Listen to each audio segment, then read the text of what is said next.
بالله من الشيطان الرجيم بسم الله الرحمن الرحيم واعتصموا بحبل الله جميعا ولا تفرقوا واذكروا نعمة الله عليكم إذ كنتم أعداء فألف بين قلوبكم فأصبحتم بنعمته إخوانا وكنتم على شفا حفرة من النار فأنقذكم منها كذلك يبين الله لكم آياته لعلكم تهتدون. حضرات علماء کرام، مشائخ اعظام اور میرے بھائیوں اور دوستوں، آج کا یہ اجلاس صدائے اتحاد کی دعوت پر جامعہ اسلامیہ مسیح العلوم کے اندر منعقد ہو رہا ہے، جہاں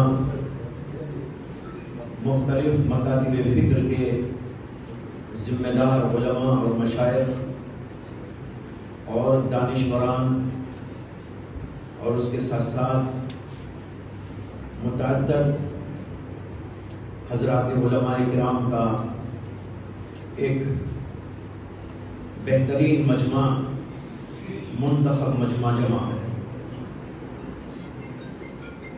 اس موقع پر آپ حضرات نے جو ایک مختصر سی ہماری دعوت پر لبیک کہا اور یہاں پر تشریف لائے، میں آپ سب کا مشکور ہوں، ممنون ہوں اور دعا کرتا ہوں کہ اللہ تبارک و تعالی اسی طرح ہر موقع پر جڑنے اور دین اور ملت کے کاموں کے لیے ایک دوسرے کے تعاون کی توفیق عطا فرمائے۔ محترم حضرات، اس وقت ہم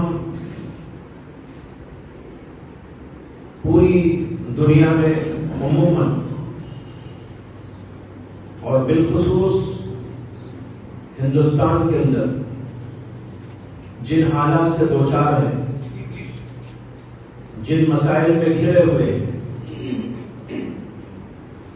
یہ وہ مسائل ہیں اور وہ حالات ہیں جو ہم میں سے کسی سے مخفی نہیں۔ ایک طرف امت اسلامیہ میں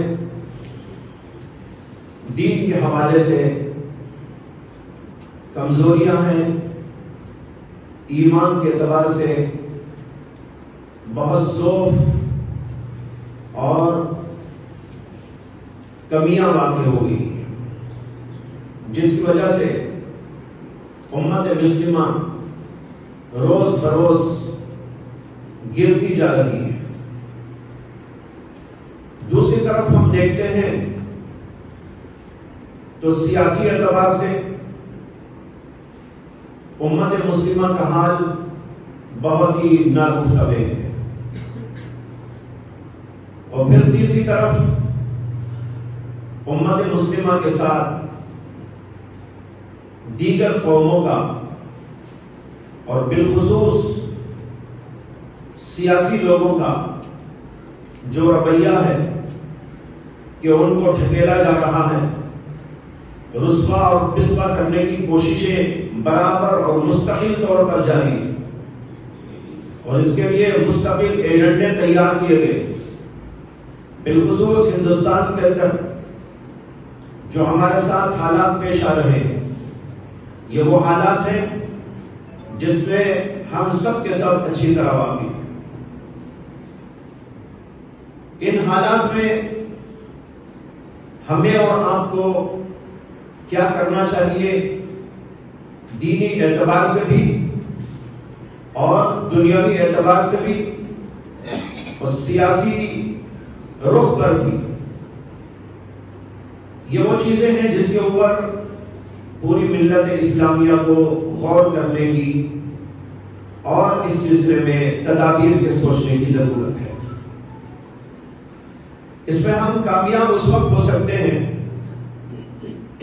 جبکہ ہم ایک طرف ملت اسلامیہ کو دینی اعتبار سے بھی باشعور بنائے اور سیاسی اعتبار سے بھی باشعور بنائے، دنیاوی تعلیم اور دنیاوی مسائل کے اعتبار سے بھی باشعور بنائے۔ جب ان سارے پہلوؤں سے امت مسلمہ کے اندر بیداری آئے گی اور شعور پیدا ہوگا، اور ان کے اندر سے ایسے لوگ ہمیں ملیں گے جو دینی اعتبار سے بھی بلندی پر ہو، سیاسی اعتبار سے بھی قائدانہ صلاحیت رکھتے ہو، اور دنیاوی اعتبار سے بھی باصلاحیت اور ان کے اندر مہارت موجود ہو، تو اس صورت کے اندر امت مسلمہ پنپ سکتی ہے اور امت مسلمہ اپنا کچھ کام کر سکتی ہے۔ لیکن جو موجودہ حالات ہیں اس کے اعتبار سے سب سے پہلے تو دینی اعتبار سے دیکھ لیں کہ کتنی کمزوریاں ہیں۔ دینی اعتبار سے کمزوری کو ایک طرف رکھ کر اگر صرف سیاسی اعتبار سے اور دنیاوی اعتبار سے بلندی امت مسلمہ حاصل کرنے کا کچھ خیال کرتی ہے، تو میں سمجھتا ہوں اور ہمارے تمام اکابرین سمجھتے ہیں اور اسٹیج پر بیٹھے ہوئے علماء اور مشائخ بھی سمجھتے ہیں کہ یہ نظریہ درست نہیں ہے۔ اس لیے کہ سب سے پہلی جو چیز امت مسلمہ کے لیے ہے وہ ان کا دینی رخ ہے، وہ ان کا ایمانی رخ ہے۔ جو دینی اور ایمانی اعتبار سے بلندی پر آئے گا، وہیں سے اللہ کی طرف سے اس کے لیے رحمتوں کے اور نعمتوں کے فیصلے ہوتے ہیں۔ لہذا اس کو نظر انداز نہیں کرنا چاہیے۔ تو اس لیے میں نے کہا کہ اس اعتبار سے بھی غور و فکر کی ضرورت ہے کہ امت مسلمہ دینی اعتبار سے اور ایمانی اعتبار سے باشعور بنے، ان کے اندر دین اور ایمان مضبوط ہو۔ پھر میں نے کہا کہ سیاسی اعتبار سے آج حالات ایسے ہیں کہ سیاسی اعتبار سے ہمارا کوئی رہبر موجود نہیں، جس کی وجہ سے امت مسلمہ در در کی بھکاری بنی ہوئی، کبھی اس پارٹی کو دیکھ رہی ہے، کبھی اس پارٹی کی طرف نظر ڈال رہی ہے، کبھی ان سے امید وابستہ کر رہی ہے، کبھی ان سے وابستہ کر رہی ہے۔ یہ اس لیے ہے کہ ہمارے پاس سیاسی اعتبار سے کوئی قائل موجود نہیں، ہم بھکاری ہو گئے، کبھی اس پارٹی کے بھکاری ہو گئے، کبھی اس پارٹی کے بھکاری ہو گئے، کبھی اس سیاستدان کی جو ہے چوکھٹ پہ چلے گئے اور کبھی اس سیاستدان کی چوکھٹ پہ چلے گئے، اور پھر امت مسلمہ میں جو انتشار موجود ہے اس کے اعتبار سے بھی غور کریں تو یہاں یہ ہوتا ہے کہ کچھ اس کی طرف جھکتے ہیں تو کچھ اس کی طرف جھکتے ہیں۔ نتیجہ یہ ہوتا ہے کہ ہم جہاں تھے وہیں رہتے ہیں، بلکہ اس سے زیادہ پسپا اور اس سے زیادہ پیچھے چلے جاتے ہیں۔ یہ ایسا گھمبیر مسئلہ ہے ہندوستان کا کہ جس کے اوپر خون کے آنسو رونے کی ضرورت ہے، خون کے آنسو رونے کی ضرورت ہے، اور اپنے دل کو، جگر کو، سب کو سامنے لا کر رکھ دینے کی ضرورت ہے۔ آج ہم کہاں سے کہاں تک پہنچ گئے، رتی برابر ہماری کوئی حیثیت اس ہندوستان کے اندر باقی نہیں رہی، ہماری آواز کے اندر کوئی طاقت موجود نہیں۔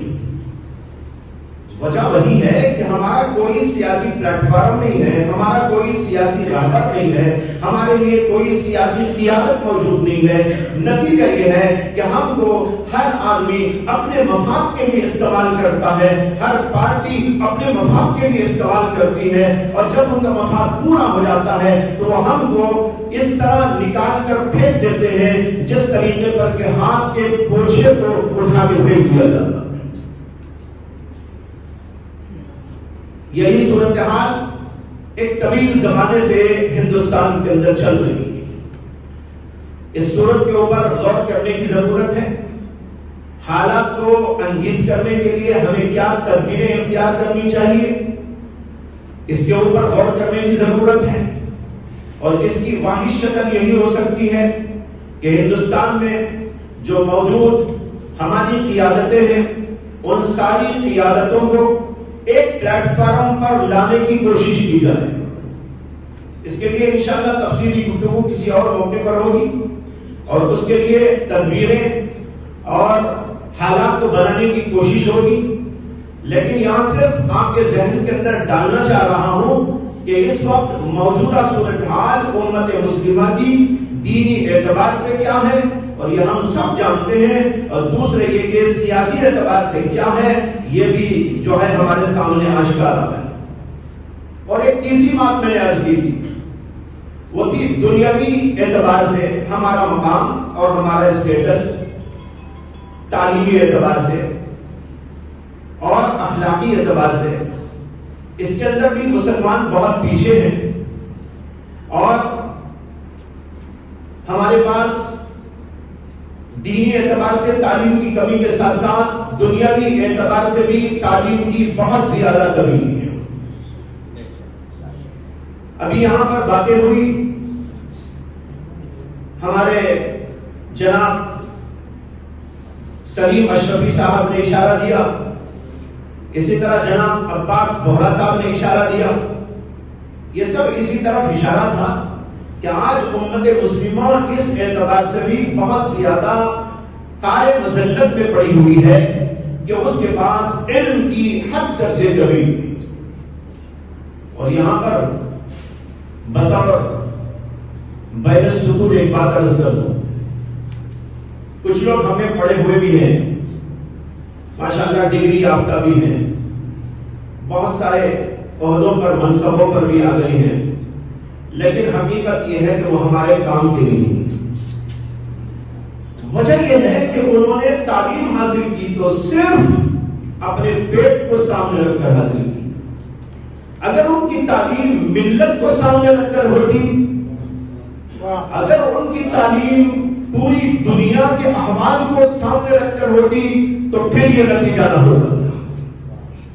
ڈاکٹرز بھی ہیں, انجینئرز بھی ہیں, بیرسٹرز بھی ہیں, سیاستدان بھی ہیں اور اسی طریقے پر سائنٹسٹ بھی ہیں, لیکن افسوسناک صورتحال یہ ہے کہ ہر آدمی محض اپنے عیش و عشرت اور اپنے پیٹ کے پالنے کو مد نظر رکھ کر کام کر رہا ہے. ملت کے لیے آ کر کام کرنے والے کہیں خال خال ہوتے ہیں. آج ایسی تعلیم کی ضرورت ہے اور ایسے تعلیم یافتہ لوگوں کی ضرورت ہے جو محض اللہ کی خاطر دنیا کا علم بھی حاصل کر رہے. ہمارے اسلاف میں میرے اس موضوع پر بہت سارے بیانات ہیں کہ ملت اسلامیہ ایک زمانے کے اندر دنیاوی تعلیم کے اندر کہاں پہنچی ہوئی تھی. اندلس کی تاریخ اٹھا کر پڑھ لیجئے, اس کے اندر جو احوال بتائے گئے ہیں اس سے پتہ چلتا ہے کہ ساری دنیا کو دنیاوی تعلیم کے اندر آگے بڑھانے میں اندلس کے مسلمانوں کا ہاتھ ہے. انہوں نے اس کو بہت آگے تک پہنچایا. بڑے بڑے سائنٹسٹ پیدا ہوئے, بہت بڑے بڑے مختلف علوم کے ماہرین پیدا ہوئے, بہت ساری ایجادات انہوں نے کی. اور پھر اس کے بعد جب وہاں مسلمانوں کو ٹکڑے کرنے کی کوششیں کی گئی اور وہ لوگ اس میں کامیاب ہو گئے تو پھر انہوں نے انہی علوم کو اپنے ہاتھ میں لیا, ان کتابوں کو وہاں سے اٹھا کے لے گئے اور پھر اس کے تراجم کرائے گئے, مختلف زبانوں میں کرائے گئے اور پھر انہی ترجمہ شدہ کتابوں کو انہوں نے پڑھنے اور پڑھانے کا نظام بنایا. اور جو کچھ کے مسلمانوں نے تحقیقات کی تھی انہی تحقیقات کو آگے بنیاد بنا کر دنیا کے اندر وہ چھاتے چلے گئے. یہ ہمارا علم ہے, یہ ہمارے اکابرین کا علم ہے, یہ ہمارے ہی سائنسدانوں کا علم ہے. اس کو چرایا گیا ہے, اس کے اوپر قبضہ کیا گیا ہے اور پھر اس کو انہوں نے بنیاد بنا کر اپنی انہوں نے ایک جو ہے ایک دنیا کے اندر نام بنا لیا ہے. ورنہ تو حقیقت یہ ہے کہ وہ سارے علوم مسلمانوں کی ایجادات ہیں. اس کے اوپر میرے کئی بیانات موجود ہیں جو نیٹ پر بھی مل سکتے ہیں اور میں نے کئی مثالیں اس سلسلے میں دی. لیکن افسوس کی بات یہ بھی ہے کہ جو آج پڑھا ہوا لکھا ہوا طبقہ ہے جو اسکولوں میں, کالجوں میں, یونیورسٹیوں میں پڑھتا ہے, اسے ان باتوں کی کچھ بھی خبر نہیں. اور اس کی ایک بنیاد یہ بھی ہے کہ آج جو کتابیں پڑھائی جاتی ہیں ان کتابوں کے اندر جہاں مسلمان سائنٹسٹ لوگوں کا نام آتا ہے تو اس کو انہوں نے اپنے لب و لہجے میں اس طرح بدل دیا ہے کہ ایک اسٹوڈنٹ جب اس کو پڑھتا ہے، اسٹوڈنٹ کو میں کیا کہوں، جب ایک پروفیسر اس کو پڑھانے بیٹھتا ہے تو اس کے ذہن میں ایک گھنٹا بھی نہیں آتا کہ کسی مسلمان کا نام ہے، وہ سمجھتا ہے کسی انگریز کا نام ہے۔ جیسے مثال دیتا ہوں، شیخ ابو علی سینا، ہم لوگ پڑھتے ہیں ان کا نام شیخ ابو علی سینا، لیکن کتابوں میں ان کا نام انگریزی میں ملتا ہے اویسینا۔ اب کون سمجھے گا کہ اویسینا کون ہے؟ وہ سمجھے گا کہ کوئی اویسینا کوئی انگریز ہوگا، کوئی اور دنیا کا ماہر ہوگا، لیکن یہ وہ اللہ کا بندہ ہے جو پوری رات تہجد کے اندر گزارتا تھا اور دن کے اندر اپنے علم اور فن کی مہارت بتاتا تھا۔ یہ وہ اللہ کا بندہ ہے جس نے مختلف علوم اور فنون کے اندر مہارت پیدا کی اور پھر اپنے لیے طب کے فن کو اس نے اپنے لیے ایک خاص اور فن سمجھ کر اسی کی خدمت بہت زیادہ کی۔ میں بتانا چاہتا ہوں کہ ہمارے علوم تھے، لیکن علماء نے اپنی طرف ایک ضرورت سمجھ کر جب مدارس کو اختیار کیا تو لوگوں نے سمجھا کہ ہمارا وہ علم ہی نہیں۔ یہ غلط فہمی ہے۔ غلط فہمی یہ ہے کہ علماء نے ایک کام کیا تو دوسرے لوگوں کو چاہیے تھا کہ وہ دوسرے علوم و فنون کی جو ہے مہارت حاصل کرتے اور اس کی سرپرستی کرتے، اور یہ ہمارے پڑھے لکھے لوگ اس کی تحقیقات کرتے اور اس کو دنیا میں اسی طور پر جاری کرنے کی کوشش کرتے۔ لیکن علماء نے ایک طرف اس رخ کو اختیار کیا تو دوسرے لوگوں نے دوسری طرف سے بالکل آنکھیں موڑ لی۔ نتیجہ ہوا کہ لوگ سمجھے کہ ہمارا وہ علم ہی نہیں۔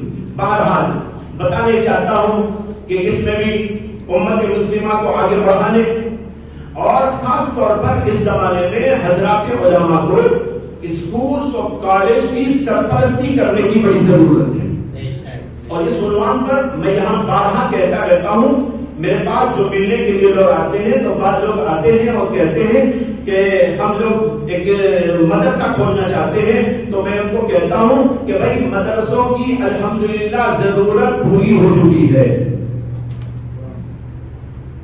الحمدللہ اس کی ضرورت کو علماء نے پورا کر لیا ہے۔ بڑے بڑے مدارس کھولے گئے ہیں اور کام کر رہے ہیں، اور اب جتنے مدارس آپ کے ہاں موجود ہیں ان مدارس میں طلباء کو لے کے آؤ، سیٹیں خالی ہیں ان کو بھرنے کی کوشش کرو۔ البتہ تم دوسرا کام یہ کرو کہ اس رخ کے اوپر تم کو کام کرنے کی ضرورت ہے۔ تو بہرحال ایک کام حضرات علماء کا یہ بھی ہے، اور ملت کے دانشوروں کے لیے ان کا تعاون کر کے آگے بڑھنے کا کام یہ ہے کہ اسکولز اور کالجوں کی جو ہے بنیاد رکھی جائے اور اس کے اندر ہمارے مسلم بچوں کو لیا جائے اور ان کی تعلیم دی جائے اور ان کو بہترین جو ہے سائنٹسٹ بنایا جائے، ان کو بیرسٹر بنایا جائے اور ان کو مختلف علوم کا فنون کا ماہر بنا جائے اور تیار کر کے چھوڑا جائے، لیکن محض کھانے پینے والا نہیں بلکہ ملت اسلامیہ کا درد رکھنے والا بنایا جائے۔ یہ تین رخ میں نے اس وقت میں عرض کیے ہیں، اور ان تینوں رخوں میں کمیاں موجود ہیں اور ان کمیوں کو پورا کرنے کے لیے محنتوں کی ضرورت ہے۔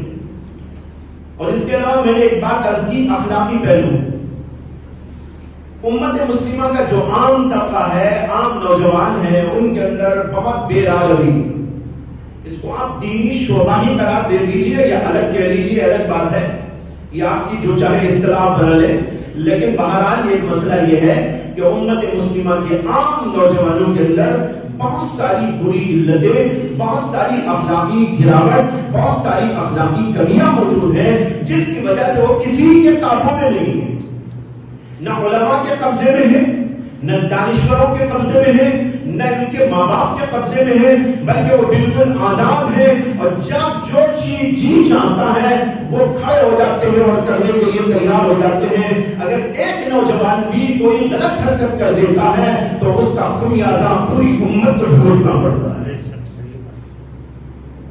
آج ضرورت اس بات کی بھی ہے کہ نوجوانوں کی تربیت کا نظام بنایا جائے، ہر مسجد سے ان نوجوانوں کو جوڑا جائے، ہر امام سے ان کو جوڑا جائے، اور ان کی اخلاقی تربیت ہو، ان کے اندر وہ بیداری اور شعور پیدا کیا جائے کہ وہ کس طرح رہے، کس طرح کرے، اور ان کے اندر ہر چیز کے اوپر قابو رکھ لینے کی صفت پیدا ہو جائے.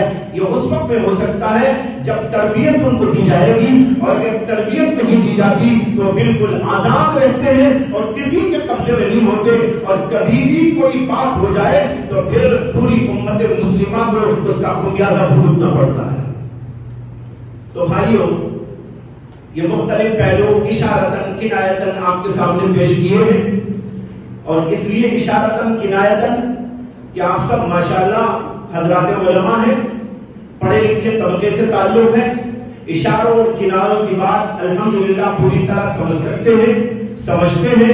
اس لیے میں نے اشاروں میں کچھ باتیں عرض کی. یہ سارے پہلو ہیں جو آج امت مسلمہ کے سامنے چیلنج بن کے کھڑے ہوئے ہیں. ان چیلنجوں کا ہم کو مقابلہ کرنا ہے اور ان کا جواب دینا ہے. اس کے لیے اپنے آپ کو تیار کرنے کی ضرورت ہے، اس کے لیے اپنی محنتوں کی ضرورت ہے، اس کے لیے بڑی کوششوں کی ضرورت ہے. اس کے لیے ہمیں اور آپ کو ذہنی طور پر بھی اور عملی طور پر بھی میدان میں آنے کی کوشش کرنا چاہیے. لیکن یہ کوشش کیسے کی جائے؟ اس سلسلے میں نے بہت سال پہلے ایک اجلاس کے اندر ایک بات عرض کی تھی. اس موقع پر میں اسی کو دہرانا چاہتا ہوں کہ ان سارے پہلوؤں کو سامنے رکھ کر میں نے عرض کیا تھا کہ 4 چیزوں کی اس وقت امت کو ضرورت ہے، یعنی 4 میدانوں میں کام کرنے کی ضرورت ہے. یہ 4 میدان ہیں. سب سے پہلا میدان وہ دین و ایمان کا ہے، جیسے کہ میں نے عرض کیا، اور یہ حضرات علماء اپنے خطبات کے ذریعے اور اپنی مجالس کے ذریعے اور اپنے بیانات کے ذریعے اور مختلف تحریکوں کے ذریعے اور مختلف جماعتوں کے ذریعے کر سکتے ہیں اور کر رہے ہیں، اور کچھ نہ کچھ ہو رہا ہے. لیکن اس کے اندر اور مضبوطی لانے کی ضرورت ہے، اور پورے اخلاص کے ساتھ اور پوری توجہ کے ساتھ اور پوری بصیرت کے ساتھ اور پورے تفقع کے ساتھ اس سلسلے میں کام کر امت کو دینی اعتبار سے مضبوط کرنے کی ضرورت ہے. اس کے لیے میں نے عنوان دیا ہے بندگی و طاعت. سب سے پہلا میدان بندگی و طاعت، یعنی اللہ کی بندگی اور اللہ کی اور رسول اللہ صلی اللہ علیہ وسلم کی اطاعت پر امت کو جوڑنے کی کوشش ہو. میں نے شروع میں عرض کیا تھا کہ اس کے بغیر ملت اسلامیہ کبھی کامیاب نہیں ہو سکتی، چاہے وہ سیاسی میدان میں کتنی بھی آگے بڑھ جائے، دنیاوی اعتبار سے وہ کس قدر بھی آگے بڑھ جائے، لیکن امت مسلمہ کا جو مزاج ہے اس مزاج کے اعتبار سے یہ بات طے ہے کہ اللہ اس کے لیے وہی بھلائی مقدر کرتا ہے جب وہ بندگی و طاعت پر قائم ہوتی.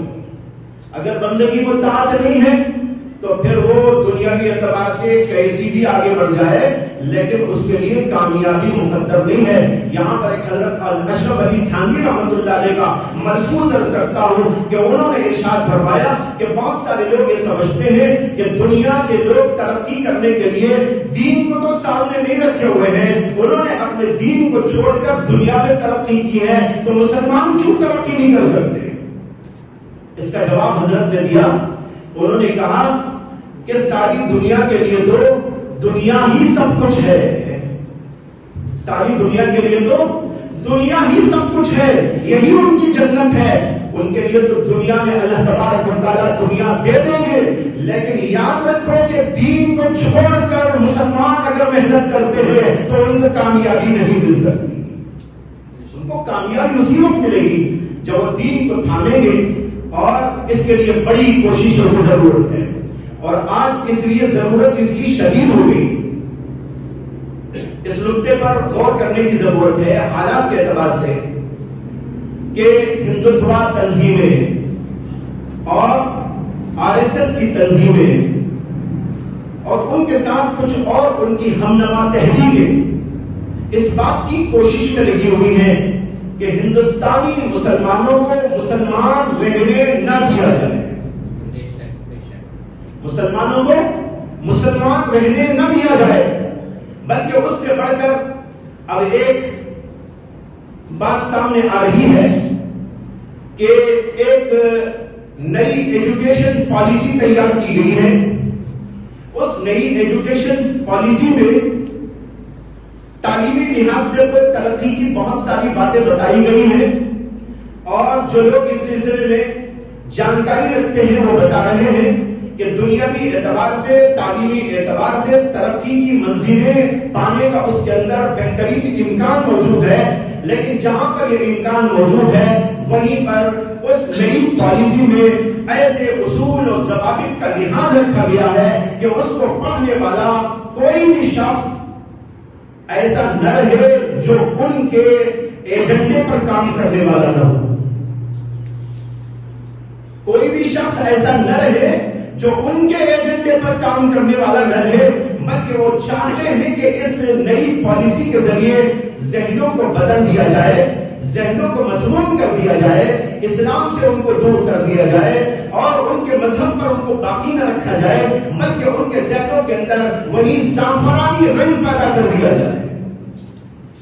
اس کے لیے نئی تعلیمی پالیسی لائی گئی ہے، اور اس کو آگے مراحل کی طرف لے جانے کی کوششیں کی جا رہی ہے. اگر یہ نئی تعلیمی پالیسی یہاں پر جاری ہو گئی، نافذ ہو گئی، تو اس کا مطلب یہ ہے کہ اب جو موجودہ نسل ہے وہ تو چھوڑیے، لیکن جو ہماری اولاد ہوگی، جو ہمارے پڑھنے والے بچے آگے ہوں گے، ہماری قوم کے بچے ہوں گے، اس کو پڑھنے کے بعد ان کا ذہن اس قدر مسموم ہو جائے گا کہ اس کو پڑھنے کے بعد وہ قرآن اور حدیث کے اوپر پوری طور پر اعتماد رکھیں گے. یہ بات بہت مشکل بن جائے گی. انگریزوں نے اپنی تعلیمی پالیسی کے اندر یہی بات محفوظ رکھی تھی، اسی سے ان لوگوں نے اس کو سیکھا ہے. انگریزوں نے کہا تھا کہ ہم اس تعلیمی پالیسی کے ذریعے، اس تعلیمی نظام کے ذریعے یہ چاہتے ہیں کہ یہاں پڑھنے والا ہندوستانی بچہ اپنے جسم اور اپنے گوشت پوست کے لحاظ سے تو یہ ہندوستانی ہو، لیکن دل اور دماغ کے اعتبار سے وہ انگریز ہو جاتے ہیں. چنانچہ ہو گیا. کتنے لوگ ہیں جو اس تعلیم کو پڑھ کے انگریز بن گئے، انگریزوں کے نظریات کے حامل ہو گئے، یا کم از کم ان کا کلچر انہوں نے استعمال کر لیا، ان کی ثقافت کو انہوں نے اپنے لیے بہت بڑا باعث فخر سمجھا. اور آج بھی ایسے لوگ موجود ہیں کہ ہندوستان سے انگریز تو چلے گئے لیکن انگریزیت آج تک باقی. بالکل اسی طریقے پر ان لوگوں کی چاہت ہے اور ان لوگوں کی کوشش اور محنت ہے کہ ایک زعفرانی رنگ کی تعلیم یہاں پر شروع کر دی جائے، جس میں پڑھنے والا اسی زعفرانی رنگ کے اندر رنگ دیا جائے اور صبغت اللہ سے وہ دور ہو جائے اور ان کے رنگ رنگ جائے. آج ہماری کوشش ہونی چاہیے کہ زعفرانی رنگ چڑھنے سے پہلے ہم ہندوستان کے ہر بچے میں، ہندوستان کے مسلمانوں کے ہر بچے میں، ہر عورت میں، ہر مرد میں، ہر جوان میں، ہر بوڑھے میں یہ اسلامی رنگ پیدا کر دے اور ان کو صبغت اللہ سے ان کو رنگ دے. اگر یہ ہم کامیاب ہو گئے تو اس کا مطلب یہ ہے کہ انشاءاللہ اس کا رنگ نہیں چڑھ پائے گا. آج اس رنگ کو چڑھانے کی ضرورت ہے.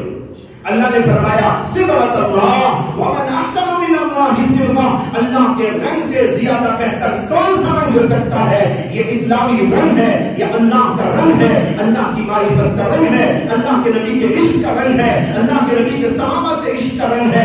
اس رنگ سے ان کو رنگ دو، پھر اس کے بعد ساری دنیا کی طاقتیں مل جائیں گی تو انشاءاللہ وہ اپنا رنگ نہیں چڑھا سکے. کیا نقطہ ہے اس میں؟ نقطہ یہ ہے کہ اللہ جیسے ہمیشہ ہے اس کا رنگ بھی ہمیشہ ہے. اس رنگ کو کوئی ظاہر نہیں کر سکتا، اس رنگ کو کوئی دوسرا بھی اس کے اوپر چڑھا کر ختم نہیں کر سکتا. اس لیے کہ اللہ جیسے ہمیشہ رہنے والی ذات ہے، اللہ کا رنگ بھی اسی طرح ہمیشہ رہنے والا ہے، بشرطے کہ اس رنگ کو پورے اخلاص کے ساتھ میں قبول کر لیا جائے. آج اس بات کی ضرورت ہے کہ امت میں یہ نعرہ لگایا جائے اور ان کی اطاعت اور بندگی پر لایا جائے، دین کے اوپر استقامت کے ساتھ میں ان کو قائم کیا جائے. یہ پہلا کام ہے جو کرنے کا ہے.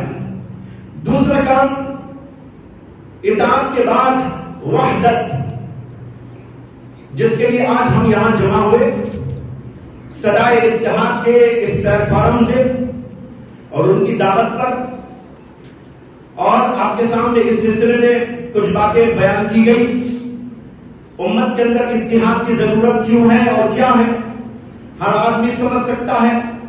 موجودہ ان حالات کے اندر پوری ملت اسلامیہ ایک سیسا پلائی ہوئی دیوار کی طرح نہیں کھڑی ہوگی، تو لوگ ہمیں الگ الگ سمجھ کر ایک ایک نوالا بنا لیں گے۔ ایک نوالا یہ ہے، ایک نوالا یہ ہے، ایک نوالا یہ ہے، ہر ایک کو نوالا بنا کر ہضم کر ڈالیں گے۔ ضرورت اس بات کی ہے کہ امت مسلمہ سب کے سب مل کر ایک پلیٹ فارم پر جمع ہو اور اتحاد کا مظاہرہ کریں۔ بھائیوں، آج اس میں کوئی دو رائے نہیں ہو سکتی کہ امت مسلمہ کے اندر بڑے اختلافات ہیں اور بہت طویل زمانے سے چلے آ رہے ہیں، اور یہ اختلافات تین نوعیت کے ہیں۔ میں خاص طور پر حضرات علماء سے گزارش کروں گا کہ اس وقت کی میری گفتگو پر آپ حضرات پوری توجہ دیں، اور اس بات کی بھی گزارش کہ اس پر تنقیدی اعتبار سے آپ نگاہ ڈالیں۔ آج امت مسلمہ میں مختلف قسم کے اختلافات پائے جاتے ہیں۔ پہلا اختلاف وہ اختلاف ہے جو نفسانیت کی بنیاد پر، آپسی تعصب کی بنیاد پر، رنجشوں کی بنیاد پر، کہیں مال کی بنیاد پر، جائیداد کی بنیاد پر، حسد اور کینے اور بغض کی بنیاد پر ہوتا ہے۔ عوام الناس کے اندر ایسے بہت سارے اختلافات ہیں، بھائی بھائی میں اختلاف ہے، خاندان خاندان میں اختلاف ہے، اور رشتہ داروں میں اختلاف ہے، اور جو ہے ایک علاقے میں رہنے والوں کے درمیان میں اختلافات ہے۔ یہ اختلافات آپس کے اختلافات ہیں، یہ ذاتی اختلافات کہے جاتے ہیں۔ ان ذاتی اختلافات کے سلسلے میں احادیث کے اندر ہم کو اور آپ کو تعلیم دی گئی کہ ان اختلافات کو مٹاؤ، ایک دل ہو جاؤ، آپس میں کینہ نہ رکھو، آپس میں حسد نہ رکھو، آپس کے اندر بغض نہ رکھو۔ حدیث کے اندر یہ الفاظ کے ساتھ آئی ہے حدیث، وَلَا تَحَاسَدُوا وَلَا تَبَاغَضُوا، نہ بغض رکھو نہ حسد رکھو، وَكُونُوا عِبَادَ اللَّهِ إِخْوَانًا، ارے اللہ کے بندو بھائی بھائی بن کر زندگی کرو۔ حسد کو نکالو، کینے کو نکالو، بغض کو نکالو۔ تمہارا کچھ نقصان ہو جائے تو برداشت کر لو، لیکن تمہارا اتحاد بہت ضروری ہے، تمہارا آپس کے اندر ایک ہو جانا بہت اہم و ضروری ہے۔ آپس کے اندر دل کی خلش کو نکال دو۔ اس کے بڑے فضائل بیان کیے گئے کہ اگر تم حق پر ہو تب بھی دوسرے کو معاف کر ڈالو اور اس کے ہاتھ سے ہاتھ ملا لو تاکہ تم کو ثواب زیادہ ملے۔ احادیث کے اندر ایک ذخیرہ موجود ہے، میں صرف اشارہ دے رہا ہوں، اور آپ علماء اکرام ان ساری احادیث کو پڑھے ہوئے ہیں اور پڑھتے رہتے ہیں اور بیان بھی کرتے رہتے ہیں۔ ان اختلافات کو ختم کرانے اور کرنے کی کوششوں کو جاری کرنا چاہیے، لوگوں کو وہ فضائل بتانا چاہیے، اور ضرورت پڑے تو ان میں صلح صفائی کرا دینا چاہیے۔ اس کے لیے ہمارے بنگلور کے اندر بھی مختلف حلقوں میں دارالقضا بنے ہوئے ہیں، ان دارالقضاؤں میں یہ کام ہوتا رہتا ہے، لیکن اس کو اور مضبوط طریقے پر کرنے کی ضرورت ہے، اور اپنے اپنے پلیٹ فارم سے، اپنے اپنے ممبر سے، اپنے اپنے محراب سے اس کی آواز لگانے کی ضرورت ہے۔ تو یہ سب سے پہلے درجے کے اختلافات ہیں جن کا نام ہے ذاتی اختلافات۔ اس کو بہت آسانی سے ختم کیا جا سکتا ہے جبکہ لوگوں کے دلوں کو ہم جوڑنے کی کوشش کریں اور وہ فضائل ان کے سامنے رکھیں جو ایک دوسرے کو معاف کر دینے، ایک دوسرے کے ساتھ حسن سلوک برتنے اور ایک دوسرے کے ساتھ ہاتھ ملانے کے سلسلے میں احادیث کے اندر وارد ہیں۔ دوسرے اختلافات وہ ہیں دینی اعتبار سے اختلافات۔ یہ دینی اختلافات بھی دو قسم کے ہیں۔ ایک اختلافات فروعی مسائل میں، جیسے امام ابو حنیفہ کا امام شافعی سے، امام مالک کا امام احمد سے، اور ان سب کا آپس میں کچھ اختلاف ہے۔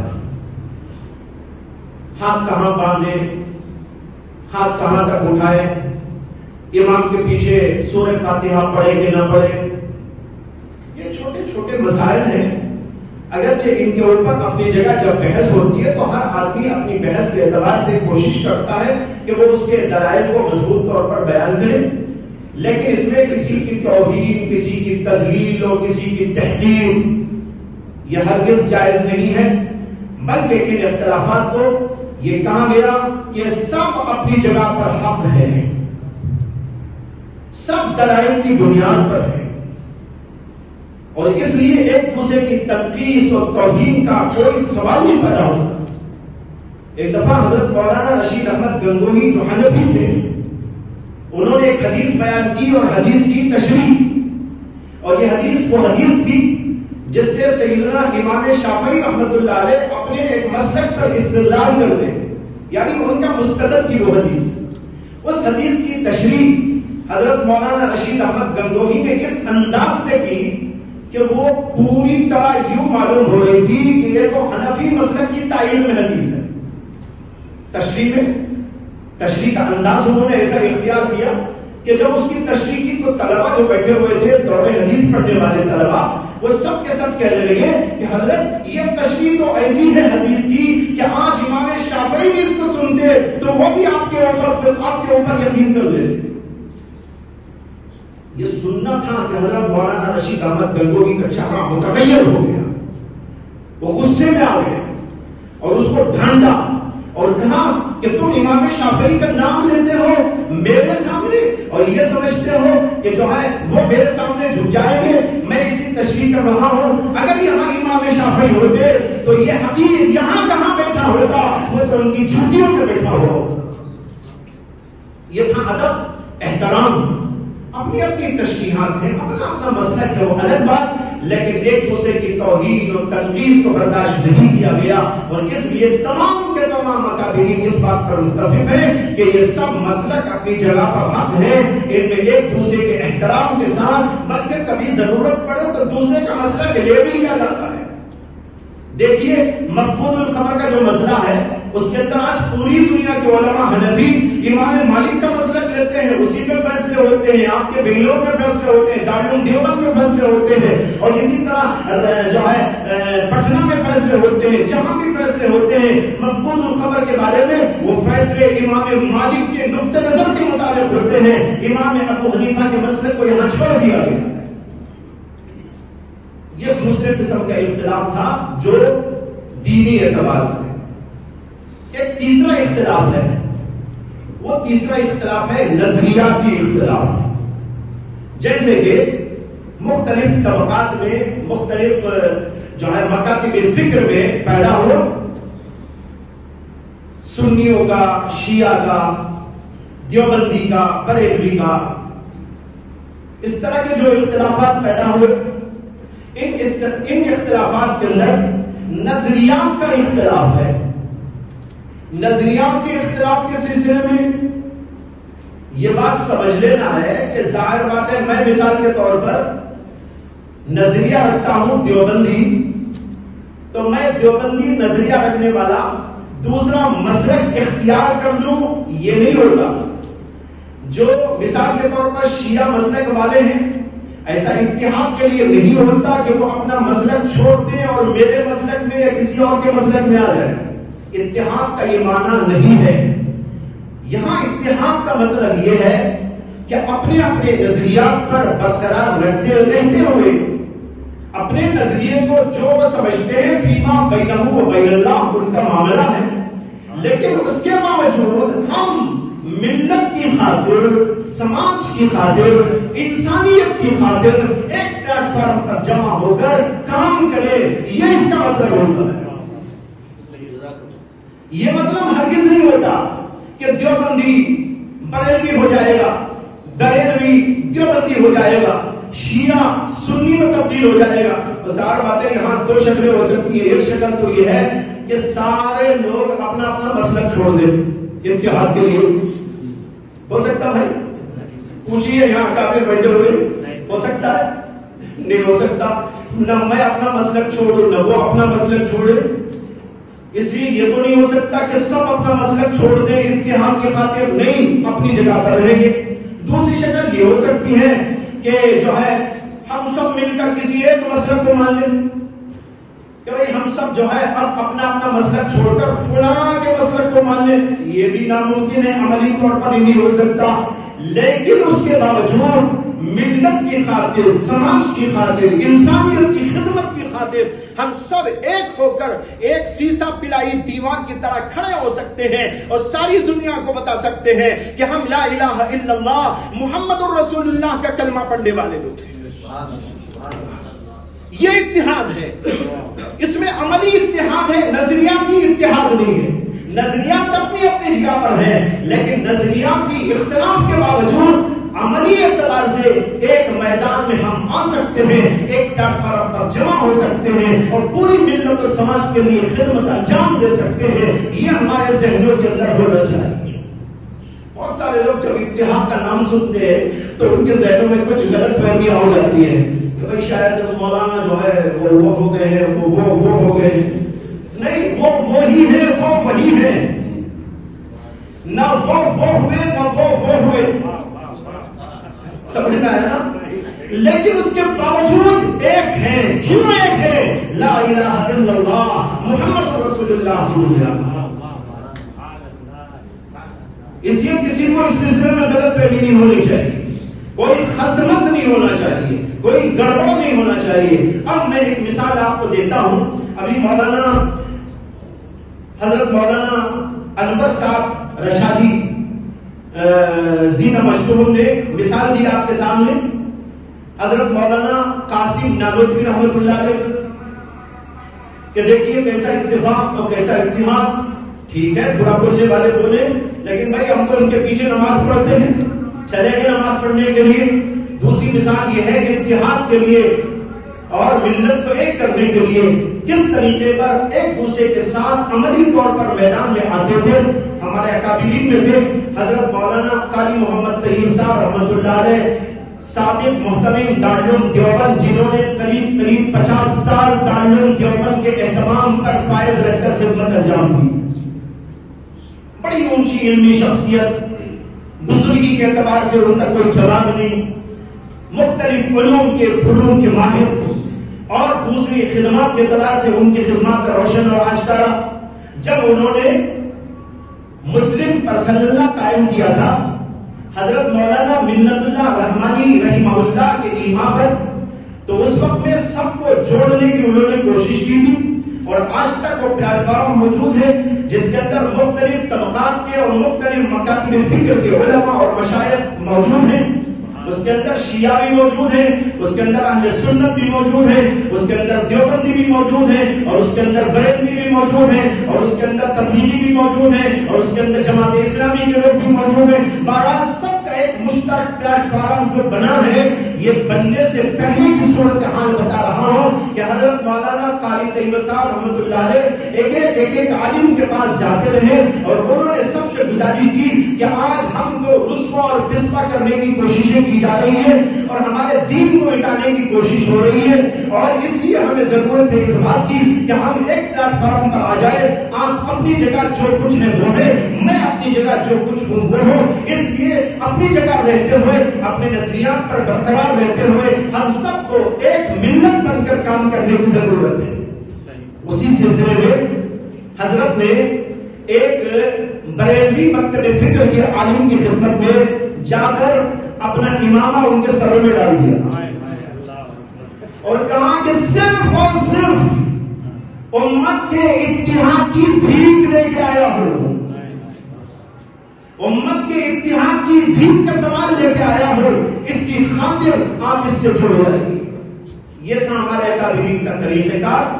اس لیے اپنا نظریہ برقرار رہے گا، اپنے نظریات کے اندر کوئی اختلاف نہیں آئے گا، اپنے نظریات کے اندر کوئی بات تبدیلی کے لیے آئے گی، لیکن آئے گی تو یہ آئے گی کہ ہم اب تک جو ایک نہیں رہے اب ایک ہونے کی کوشش کریں گے، ایک پلیٹ فارم پر جمع ہونے کی کوشش کریں گے اور اس کے لیے خدمت کرنے کی کوشش کریں گے کہ ہم سب کے ساتھ پوری امت کو جوڑیں گے اور پوری امت کو اس طرح ایک پلیٹ فارم پر لانے کی کوشش کریں گے. ایک اور بات، چونکہ علماء کا مجمع ہے تو یہ کہنے کو جی چاہ رہا ہے کہ جب ہندوستان میں لیجئے کہ جب حالات پیش آتے ہیں تو کوئی یہ نہیں دیکھتا کہ دیوبندی ہے کہ بریلوی ہے. جب مارنے پہ آتے ہیں، ہم کو رسوا کرنے پہ آتے ہیں، ہمارے نوجوانوں کو پکڑنے آتے ہیں، ہمارے معصوم لوگوں کے ساتھ بدسلوکیاں کی جاتی ہیں، تو کیا اس وقت کوئی آ کر یہ پوچھتا ہے پولیس والا کہ بھائی تم دیوبندی ہو کہ بریلوی ہو، یا تم سنی ہو کہ شیعہ ہو؟ نہیں. جب آتا ہے مسئلہ تو پورے لوگوں پہ آتا ہے. جب مسئلہ سب پہ آ رہا ہے تو اب کھڑے ہونے کی بھی ضرورت اس بات کی ہے کہ سب کے سب کھڑے ہو جائیں اور کہیں کہ ہم سب ایک ہیں، ہم سب کے اندر اتحاد ہے. ہم اپنی جگہ پر جو کچھ کے اپنے نظریات رکھتے ہو، لیکن اس کے باوجود ملت کا مسئلہ آئے گا تو ہم سب کے ساتھ سیسا پلائی ہوئی دیوان کے مالک ہیں. ایک دوسرے کو ہم تقویت دیں گے، ایک دوسرے کے ساتھ حسن سلوک کریں گے، ایک دوسرے کا ہاتھ بٹائیں گے، ایک دوسرے کا تعاون کریں گے. یہ ہمارا مزاج ہونا چاہیے. اس سلسلے میں ایک واقعہ سنانا چاہتا ہوں کہ حضرت مولانا یعقوب صاحب نانوتوی رحمۃ اللہ علیہ، جو حضرت حکیم الامت مولانا اشرف علی تھانوی کے استاد ہیں، دارالعلوم دیوبند کے صدر المدرس رہے، اور بزرگی کے اعتبار سے بھی ان کا بڑا مقام مانا جاتا ہے. صاحب کشف و کرامات بزرگ تھی، اور ایک زمانے تک وہ جو ہے اولیاء تکوین میں تھے. اولیاء تکوین میں ان کو رکھا گیا تھا، پھر اس کے بعد اولیاء تشریح میں ان کو داخل کیا گیا. بہرحال یہ وہ بزرگ، ان کا ایک واقعہ سناتا ہوں کہ وہ اجمیر میں رہ رہے تھے. اس زمانے میں محرم الحرام کا مہینہ آیا تو شیعہ لوگوں نے تعزیہ نکالا. جب تعزیہ نکالا تو ہندو لوگوں نے آ کر ان کے اوپر حملہ کیا اور ان کو رسوا اور پسپا کرنے کی کوششیں کی، اور یہاں پر جو ہے فساد بڑھ گیا. اس فساد کے موقع پر حضرت مولانا یعقوب نانوتوی رحمۃ اللہ علیہ کی خدمت میں اہل سنت کے لوگ پہنچے اور انہوں نے جا کر کہا کہ حضرت ہم تو اب بہت ہی بے قرار ہیں، پریشان ہیں، اس صورتحال میں کرنا کیا چاہیے کچھ سمجھ میں نہیں آتا. اگر ہم شیعہ کا ساتھ دیتے ہیں تو گویا تعزیے کا ساتھ ہو جائے گا اور ہم تعزیے کے قائل نہیں ہیں، اور اگر ان کا ساتھ نہیں دیتے تو مسلمان سمجھ کر ہندو لوگ ان کے اوپر ظلم کر رہے ہیں. اب ہم کس کا ساتھ دیں؟ دیکھو کتنا نازک ترین مسئلہ ہے. شیعہ کا ساتھ دیں گے، وہ تعزیہ نکال لیں، تعزیہ کا ساتھ ہو جائے گا اور اہل سنت اس کے قائل نہیں. اور دوسری طرف یہ کہ ان کو مسلمان سمجھ کے مارا جا رہا ہے، تو اب اس صورت میں کرنا کیا چاہیے؟ حضرت مولانا یعقوب نانوتوی رحمۃ اللہ علیہ نے اس کے جواب کے اندر فرمایا، اے مسلمانوں، یہاں سب کے سب لوگ اہل سنت شیعہ کا اس موقع پر ساتھ دے، اس لیے کہ جو ان کو دبا رہے ہیں، جو ان کو مار رہے ہیں، وہ شیعہ سمجھ کر نہیں مار رہے ہیں، تعزیہ نکال رہے اس لیے نہیں مار رہے ہیں، وہ ان کو مسلمان سمجھ کے مار رہے ہیں. یہ واقعہ بہت اہم واقعہ ہے اور تاریخ کے اندر لکھا ہوا موجود ہے. اس واقعے سے ہم کو عبرت مل رہی ہے کہ ہمیں کس قدر جھوٹ اندیشی کے ساتھ اور فقہ و بصیرت کے ساتھ یہ کام لینے کی ضرورت ہے. یہ چند باتیں میں نے عرض کی اس موقع پر وحدت کے سلسلے میں. وحدت کا مفہوم کیا ہے اور اس کے حدود کیا ہے، یہ ہمارے ذہن کے اندر صاف صاف رہنا چاہیے. اس کے بعد تیسری بات بھائیوں جو عرض کرنے کی ہے وہ ہے دعوت. اطاعت، وحدت، تیسری بات ہے دعوت. دعوت کیا ہے؟ غیروں میں اسلام کا تعارف. آج ہم مسلمان اتنے سالوں سے یہاں رہ رہے ہیں، لیکن صحیح معنی میں امت مسلمہ نے اپنا اس فریضہ بھلا دیا اور غیروں کے سامنے ہم کون ہیں، ہمارا دین کیا ہے، ہمارا اسلام کیا ہے، اس کی تعلیمات کیا ہیں، یہ کیا مطالبہ کرتا ہے، ہم کیا چیز دنیا کے اندر لے کے آئے ہیں، اس کو آج تک صحیح معنی میں جیسے پیش کرنا چاہیے ویسے نہیں پیش کیا گیا. حضرت مولانا ابو الحسن علی ندوی نور اللہ مرقدہ نے برما میں ایک تقریر کی، وہ تقریر پیش کر رہی ہے، میں نے بھی اس کو سنا اور اس کو میں نے اس سے پہلے بھی جو ہے سنا تھا. اس کے اندر حضرت نے برما میں آج سے تقریباً 50 برس پہلے وہ تقریر کی ہے. اس کے اندر یہ فرمایا تھا کہ یہاں غیروں میں اسلام کا تعارف کراؤ، لیکن مسلمان، اور یہ بھی کہا تھا اگر تم نے یہ کام نہ کیا تو بڑے سخت ترین حالات تمہارے اوپر آنے والے. آج وہی بات یہاں دہرانے کی ضرورت ہے کہ ہم یہاں کی قوموں کو بتائیں کہ ہم کون ہیں. آج ہم لوگوں نے ان کو بتایا ہی، وہ ہمارے بارے میں غلط فہمیوں کا شکار ہیں. وہ سمجھ رہے کہ اسلام ایک خونخوار مذہب کا نام ہے، اسلام تلوار سے پھیلا ہوا ایک مذہب ہے. مسلمان قوم خونخوار قوم ہے، ان کے اندر ہمدردی بھی ہے، ان کے اندر غمخواری بھی ہے، ان کے اندر انسانیت بھی ہے، ان کے اندر انسانی اقدار بھی ہے. یہ ان کے ذہنوں کے اندر کچھ لوگوں نے بٹھایا اور ان لوگوں نے اپنے ذہنوں کے اندر اس کو بٹھا دیا. آج اس بات کی ضرورت ہے کہ ہم کھلے طور پر لوگوں کو بتائیں کہ اسلام کیا ہے اور مسلمان کیا ہے. یہ ہے دعوت کا مرحلہ. آج اس کے لیے بھی پلاننگ کی ضرورت ہے، اس کے لیے بھی طریقہ کار ایجاد کرنے کی ضرورت ہے. اور اس کے لیے میں نے پہلے بھی بارہا اس سلسلے میں یہاں پر عرض کیا ہے اور کہتا رہتا ہوں، آج اس کام کو کرنے کی شدید ترین ضرورت ہے. جب یہ تعارف ہوگا اور وہ ہم کو پہچانیں گے تو نفرتیں ختم ہوگی. آج نفرتوں کا بازار جو یہاں سے وہاں تک گرم نظر آ رہا ہے، میڈیا نے اس کو اچھا کر لوگوں کے ذہنوں کے اندر اسلام کو اور اسی طرح مسلمانوں کو خونخوار شکل و صورت دیتی ہے. اس کو دور کرنا یہ ہماری اولین ضرورت ہے، ہمارے مذہب کی بھی اولین ضرورت ہے. اس کے لیے بھائیوں بہت ہی اہمیت کے ساتھ پوری توجہ کے ساتھ کام کرنے کی ضرورت ہے کہ ہم گھر گھر اسلام کے پیغام کو پہنچا دیں. دیکھو قبول کرنا نہ کرنا وہ تو اللہ کی ہدایت پر موقوف ہے، ہم اس کے مکلف نہیں ہے، لیکن پہنچانے کے مکلف ہے. پہنچانا تو ہمارا کام ہے، دعوت و تبلیغ ہمارا کام ہے. ایک ایک انسان تک محمد رسول اللہ صلی اللہ علیہ وسلم کی سیرت کو آشکارا کرنا ہمارا کام ہے. آج اس بات کی ضرورت شدید ترین ہے، اس لیے کہ ان کے ذہنوں میں اللہ کے نبی علیہ السلام کی جو شکل بنا دی گئی ہے مختلف ذرائع سے، وہ شکل بڑی جو ہے میں کیا کہوں، الفاظ میرے پاس نہیں ہے، اللہ مجھے معاف کرے. اللہ کے نبی کی شکل کو ایک خونخوار شکل بنا کر پیش کر دیا. وہ جو رحمت للعالمین بن کر آئے، وما ارسلناک الا رحمت للعالمین، جن کے لیے آیت نازل ہوئی، اس رحمت للعالمین کو رحمت للعالمین کا تصور کر دیا گیا. کیا ہم میں سے ہر ایک کی ضرورت نہیں ہے کہ ہم اپنے ناموس کو ترک کر دیں، ہماری عزتوں کو لٹا دیں، ہمارے اماموں کو گرا دیں، ہماری ہر چیز کو قربان کر دیں اور محمد رسول اللہ صلی اللہ علیہ وسلم کی ناموس کی عزت کے لیے ہم کھڑے ہو اور دنیا بھر کو بتائے کہ اللہ نے اس پیغمبر کو چھوڑے گا. وہ ایسے دور میں بھیجا جب ساری دنیا ذلت میں تھی، خالی میں تھی، رسوائی میں تھی، پسوائی میں تھی. اسی نبی کے آنے سے دنیا کے اندر دنیا والوں کو عزت ملی.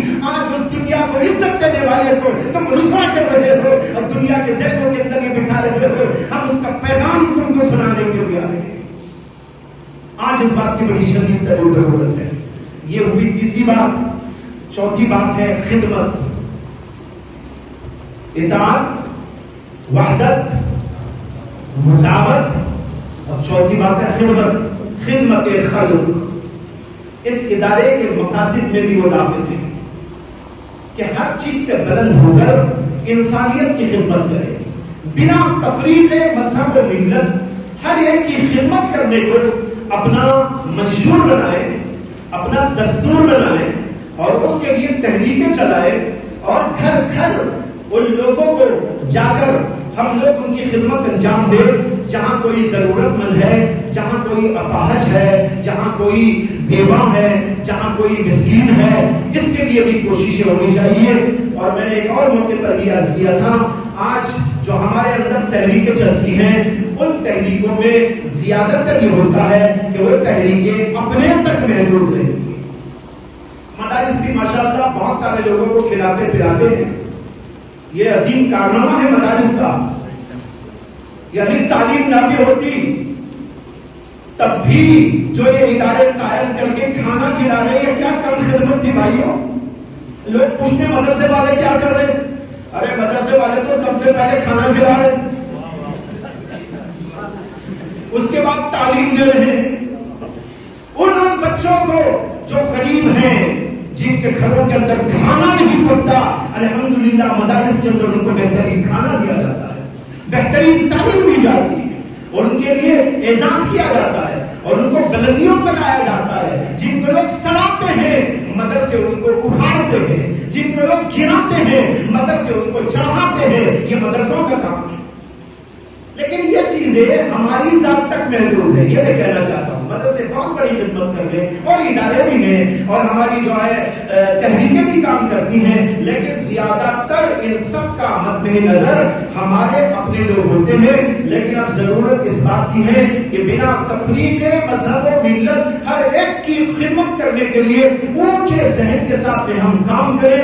اس کے لیے تحریکیں چلائیں، اس کے لیے ادارے بنائیں، اس کے لیے محنتیں کریں. اور جب یہ ہوگا تو ان لوگوں کے ذہنوں کے اندر بھی آئے گا کہ یہ ملت وہ ملت ہے جن کے ذریعے ہم کو کچھ مل رہا ہے. کہا جاتا ہے مشہور مقولہ الانسان عبد الاحسان، الانسان عبد الاحسان.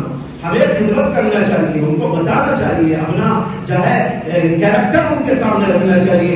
اس کے لیے یہ 4 کاموں کی ضرورت ہے. ان 4 کاموں سے میں سمجھتا ہوں کہ وہ سارے کام جن کی طرف میں نے اشارہ کیا تھا شروع میں، ان سب کو ہم کچھ انگیز کرنے اور سب کو لے کر چلنے کی کوشش میں کامیاب ہو سکتے ہیں. یہ چند باتیں بطور تمہید گزارش کی گئی ہیں. اس کی جو تفصیل ہوگی وہ تو اپنی جگہ پر چلتی رہے گی اور زندگی پر چلتی رہے گی. اللہ مجھے بھی اور آپ کو بھی توفیق عطا فرمائے کہ ہم لوگ پورے طور پر مستعد ہو کر ان تمام قسم کے کاموں کو کرنے کے لیے اپنے آپ کو تیار کریں. لیکن یہاں پر ایک گزارش یہ کروں گا کہ آپ سب حضرات جو اس سے جڑے ہیں اور جوڑنے کی لوگوں کو کوشش کریں گے اور ہم یہ سب کام کرنے کی اپنے اندر سکت پائیں گے، تو یہاں پر ایک بات ضروری ہوتی ہے کہ اس میں جو ہے کچھ تقسیم کار ہونا چاہیے. تقسیم کار، کچھ لوگ اس رخ پر کام کریں، کچھ لوگ دوسرے رخ پر کام کریں، کچھ لوگ تیسرے رخ پر کام کریں، کچھ لوگ چوتھے رخ پر کام کریں. مختلف رخوں پر کام کرنے کے لیے مختلف جماعتیں بنا کر تقسیم کار کے اصول کی بنیاد پر ہمیں اور آپ کو آگے بڑھنے کی ضرورت ہوگی. اس کے لیے میں آپ سے گزارش کرتا ہوں آپ لوگ اپنے اپنے ذہن کے اعتبار سے جس شکل کو اور جس ٹاپک کو اپنے لیے مناسب سمجھتے ہیں اور اپنا جو نظریہ یا اپنے جو جذبات ہیں اس کے مطابق اس کے اندر داخلہ لے کر کام کرنے کے لیے آگے بڑھیں. اللہ تعالیٰ مجھے بھی اور آپ کو بھی توفیق عطا فرمائے اور اس اتحادی مہم کو آگے بڑھانے کی اللہ تعالیٰ ہمارے اندر سکت پیدا فرمائے اور اس کے لیے تدبیریں اور اس کے لیے سلیقہ بھی عطا فرمائے. وآخر دعوانا ان الحمد للہ رب العالمین.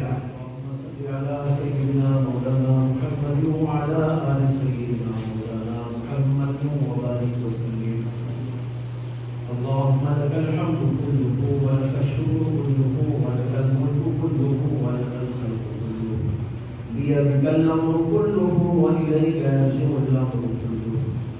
ربنا آتنا في الدنيا حسنة وفي الآخرة حسنة وقنا عذاب النار. ربنا لا تزغ قلوبنا بعد إذ هديتنا وهب لنا من لدنك رحمة إنك أنت الوهاب.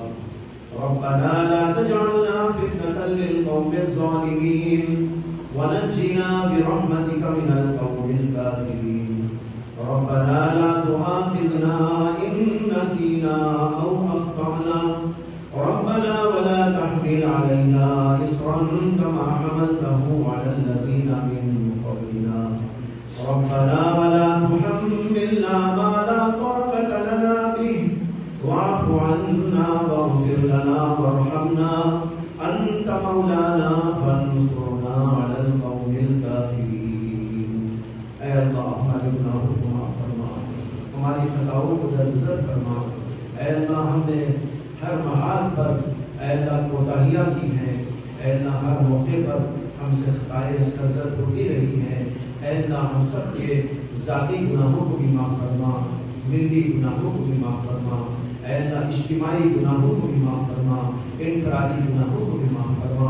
اے اللہ ہم سب کو پاک و صاف بنا دیجیے. ہمارے دلوں سے کینے کو نکال دیجیے. اے اللہ ہمارے دلوں سے حسد کو نکال دیجیے. اے اللہ ہمارے دلوں سے تکبر کو نکال دیجیے. اے اللہ اپنی معرفت عطا فرما، اپنے نبی پاک صلی اللہ علیہ وسلم کا عشق عطا فرما. اے اللہ دین سے تعلق اور قرآن کریم کا شرف عطا فرما. فرما. اے اللہ ہم سب کو دین سے وابستہ فرما دیجیے اور اے اللہ دین کے ساتھ ساری امت کو وابستہ کرنے کی توفیق بھی عطا فرما دیجیے. اے اللہ جس کام کے لیے آج جڑے تھے اے اللہ جو کچھ باتیں ہوئی اس پر عمل کی توفیق عطا فرما. امت کے اندر اتحاد پیدا فرما. اے اللہ سارے اختلافات کو سمیٹ لینے کی توفیق عطا فرما. پیار اور محبت کی فضا پیدا فرما. اے اللہ جو چیلنجز ہمارے سامنے کھڑے ہوئے ہیں اے اللہ ان کا جواب دینے کی ہمارے اندر قوت و طاقت پیدا فرما. اے اللہ اس کے لیے صلاحیت پیدا فرما, اس کی مہارت عطا فرما, اس کے لیے سلیقہ عطا فرما, اس کے لیے تدبیریں عطا فرما. اے اللہ یہ سب آپ ہی کے دربار سے مل سکتی ہے. اے اللہ ہم خالی خالی ہیں. اے اللہ نہ ہمارے پاس ایسا علم ہے, نہ ہمارے پاس ایسا تقویٰ ہے. اے اللہ نہ ہمارے پاس ایسا علم ہے, نہ ہمارے پاس ایسا دل ہے, نہ ایسا دماغ ہے. اے اللہ محض اپنے فضل سے کرم سے ہمارے دماغ کے پردوں کو کھول دیجیے. اے اللہ ہمارے دلوں کے اوپر سے غفلت کے پردوں کو ہٹا دیجیے. اے اللہ ہم سب کو مل جل کر دین کی اور ملت کی اور سماج کی خدمت کرنے کی توفیق عطا فرما دیجیے. اے اللہ اس کے لیے ہمارے اندر صلاحیت پیدا فرما, ہمارے اندر مہارت پیدا فرما, ہمارے اندر تدبیر کا سلیقہ عطا فرما. اے اللہ یہ سب کچھ آپ کے دربار سے مل سکتا ہے, ہم سب کو عطا فرما دیجیے. اے اللہ محض اپنے فضل سے کرم سے ہماری اس دعا کو قبول فرما. ربنا تقبل منا ما كان صالحا واصلح لنا ما كان فاسدا. ربنا تقبل منا انك انت السميع العليم وتب علينا انك انت التواب الرحيم. سبحان ربك رب العزة عما يصفون وسلام على المرسلين والحمد لله.